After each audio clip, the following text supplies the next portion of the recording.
Welcome back to clean news Rajasthan की 10 फटाफट बड़ी खबरों में आपका स्वागत है। इससे पहले आप न्यूज को कहां से देख रहे हैं हमें कमेंट्स में बताना बिल्कुल न भूलें। साथ ही वीडियो को लाइक और चैनल को सब्सक्राइब भी करें।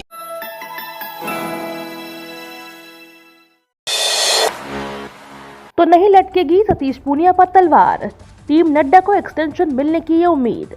भाजपा की राष्ट्रीय कार्य समिति की बैठक 16 और 17 जनवरी को नई दिल्ली में होगी। कार्य समिति में लोकसभा चुनाव में 350 से ज्यादा सीटें जीतने के साथ ही वर्ष 2023 में विधानसभा चुनाव वाले राज्यों को लेकर भी रणनीति बनाई जाएगी। राष्ट्रीय कार्य समिति में पीएम नरेंद्र मोदी, गृह मंत्री अमित शाह सहित बीजेपी के तमाम आला नेता शामिल होंगे। कार्य समिति में पार्टी के राष्ट्रीय अध्यक्ष जेपी नड्डा को भी विस्तार मिल सकता है। भाजपा राष्ट्रीय अध्यक्ष जेपी नड्डा की अध्यक्षता में राष्ट्रीय कार्य समिति की बैठक होगी। बैठक में प्रधानमंत्री नरेंद्र मोदी, राष्ट्रीय संगठन महामंत्री बीएल संतोष, गृह मंत्री अमित शाह, रक्षा मंत्री राजनाथ सिंह सहित प्रमुख नेताओं के संबोधन होंगे। कार्य समिति में लोकसभा चुनाव 2024 में सत्ता में वापसी को लेकर रणनीति पर व्यापक मंथन होगा। अशोक गहलोत की मौजूदगी में ओम बिरला से बोले सीपी जोशी, हमारी दुर्भाग्यपूर्ण स्थिति है।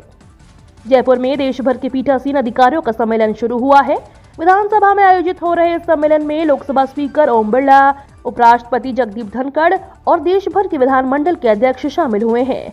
राजस्थान में हो रहे इस कार्यक्रम में मुख्यमंत्री अशोक गहलोत और नेता प्रतिपक्ष गुलाब चंद कटारिया भी शामिल हुए। राजस्थान विधानसभा के अध्यक्ष सीपी जोशी ने स्वागत भाषण दिया। अपने संबोधन में सीपी जोशी ने पीठासीन अधिकारियों की स्थिति को बयां करते हुए कहा कि हमारी दुर्भाग्यपूर्ण स्थिति है। सीपी जोशी ने कहा कि जगदीप धनखड़ जी, आप राज्यसभा के सभापति हैं, ओम बिरला लोकसभा स्पीकर है, हम विधानसभा अध्यक्ष तो हेल्पलेस हैं। न हम विधानसभा सत्र बुला सकते हैं, न सत्र चला सकते हैं। सत्र बुलाने का अधिकार राज्य सरकार और राज्यपाल का होता है। विधानसभा में कौन से बिजनेस लिस्ट होंगे, ये काम बिजनेस एडवाइजरी कमेटी का होता है। हमारा काम तो ठीक ठाक से हाउस चल जाए, इतना ही है। बिजली की मांग को लेकर सड़कों पर उतरे किसान। बीकानेर जिले के श्री डूंगरपुर नोखा के साथ कोलायत, लूणकरणसर और बीकानेर का एक बड़ा किसान वर्ग नलकूप खेती पर आधारित है। ऊर्जा मंत्री भंवर सिंह भाटी का गृह जिला होने के कारण किसानों को उनसे काफी उम्मीदें बंधी हुई हैं। लेकिन अघोषित कटौती के साथ साथ बार बार होने वाली ट्रिपिंग से किसानों को आर्थिक मार झेलनी पड़ रही है। यहाँ बिजली पूरी नहीं मिलने के कारण फसलों की सिंचाई समय पर नहीं हो पा रही है। वहीं इसके चलते फसलें मुरझा रही हैं। बार बार होने वाली ट्रिपिंग से नलकूपों में लगी विद्युत मोटर रोजाना जल रही है, जिससे किसानों को आर्थिक की दोहरी मार पड़ रही है। किसानों ने अपनी समस्या को लेकर कई बार जनप्रतिनिधि व अधिकारियों से वार्ता की, लेकिन मांगे नहीं पूरी होने के कारण अब किसान मजबूरन सड़कों पर उतर आए हैं। बात करें चाहे श्री डूंगरपुर, नोखा, देशनोक, पांचू या नापासर क्षेत्र की, आए दिन किसान धरना प्रदर्शन कर रहे हैं। मुख्यमंत्री चिरंजीवी स्वास्थ्य बीमा योजना व्हाट्सएप हेल्पलाइन सेवा शुरू होगी। राजस्थान में मुख्यमंत्री चिरंजीवी स्वास्थ्य बीमा योजना के लाभार्थियों को योजना का लाभ में किसी प्रकार की दिक्कत न हो, इसके लिए जल्द व्हाट्सएप हेल्पलाइन सेवा शुरू होगी। स्टेट हेल्थ इंश्योरेंस एजेंसी की मुख्य कार्यकारी अधिकारी सुचित त्यागी ने बताया कि मुख्यमंत्री चिरंजीवी स्वास्थ्य बीमा योजना के लाभार्थियों को योजना का लाभ लेने में किसी भी प्रकार की परेशानी नहीं आए और कोई समस्या आने पर उसका तत्काल समाधान सुनिश्चित करने के लिए स्टेट हेल्थ इंश्योरेंस एजेंसी द्वारा जल्द ही व्हाट्सएप हेल्पलाइन सेवा शुरू की जाएगी। इसके लिए विभाग द्वारा एक व्हाट्सएप नंबर जारी किया जाएगा। पेपर लीक मामले की सीबीआई जांच ने पकड़ा जोर, उपेंद्र यादव के नेतृत्व में आक्रोश रैली। राजस्थान में आरपीएससी पेपर लीक मामले की सीबीआई जांच की मांग जोर पकड़ती जा रही है। बेरोजगार युवाओं ने उपेंद्र यादव के नेतृत्व में कल जोधपुर में रैली निकाली। उपेंद्र यादव ने कहा कि आक्रोश महारैली निकालकर पेपर लीक माफियाओं का खात्मा करवाने और रासुका कानून लागू करवाने और पेपर लीक की जांच सीबीआई से करवाने की मांग को लेकर युवा बेरोजगारों ने जोधपुर में रैली निकाली। रैली में बड़ी संख्या में युवाओं ने भाग लिया। नई सड़क से जिला कलेक्ट्रेट जोधपुर तक युवा आक्रोश महारैली निकालकर विरोध जताया। उपेंद्र यादव ने कहा कि 23 जनवरी को विधानसभा घेराव किया जाएगा।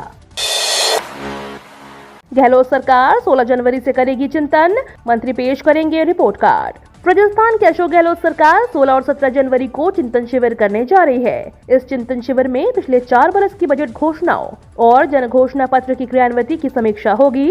चिंतन शिविर में सभी मंत्री प्रेजेंटेशन के जरिए अपने विभागों का रिपोर्ट कार्ड पेश करेंगे। चिंतन शिविर को लेकर विभागों ने भी अपनी तरफ से तैयारियां शुरू कर दी हैं। राजस्थान में 23 जनवरी से विधानसभा सत्र शुरू होने जा रहा है। माना जा रहा है कि बजट सत्र में इस बार बड़ी घोषणाएं हो सकती हैं, लेकिन इससे पहले पुरानी घोषणाओं की वर्तमान स्थितियों का जायजा लिया जा रहा है, ताकि जब बड़ी घोषणाएं की जाए तो साथ में ये भी बताया जा सके कि सरकार का ट्रैक रिकॉर्ड बेहतर है।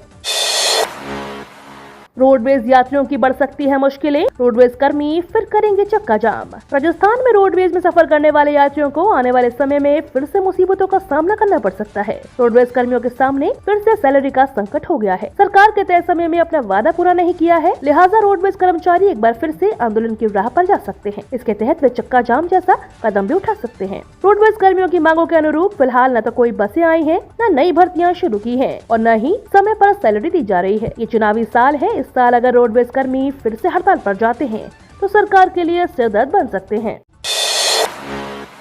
पीएम नरेंद्र मोदी आएंगे राजस्थान, 28 जनवरी को भीलवाड़ा में होगा आयोजन।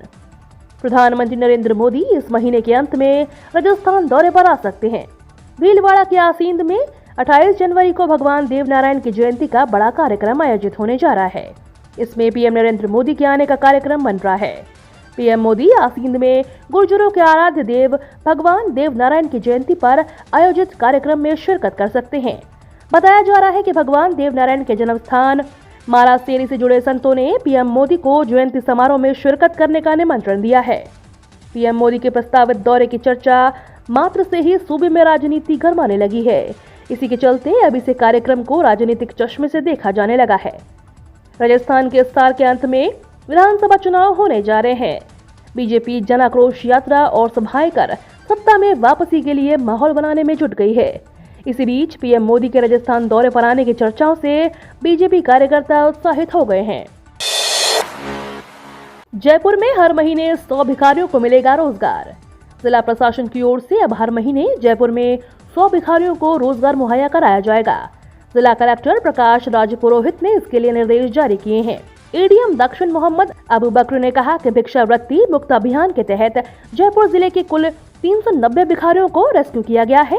अभियान के अगले चरण में जिला प्रशासन रेस्क्यू किए गए भिखारियों को कौशल प्रशिक्षण के बाद गौशालाओं, मंदिर प्रबंधन समिति तथा अन्य कार्यस्थलों पर नियमित रोजगार मुहैया करवाया जा रहा है।